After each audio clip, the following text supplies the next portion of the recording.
How to modify the width of a line in Adobe Photoshop.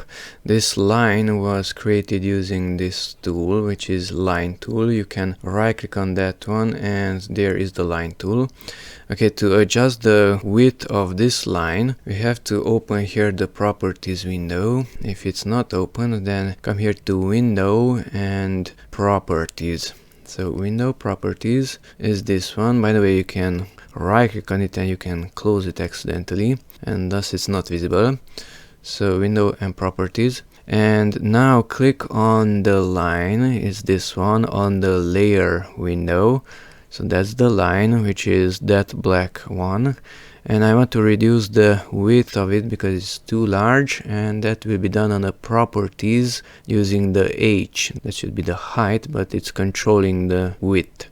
You can drag the letter itself, the letter H, and you can make that line thinner. It will be thinner only after I release the click of my mouse. Now it's half of that thick. Now if I drag the number to the left again, now it will be half as thick again.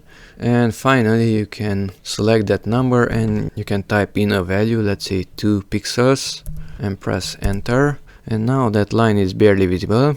Click on that arrow, which is the move tool, and click outside, and now only the line is visible, not the selection around it. So that's how to adjust the width of a line. Select it on the layer and adjust it, in this case with the H. Let's type in 40, and now we just made it thicker.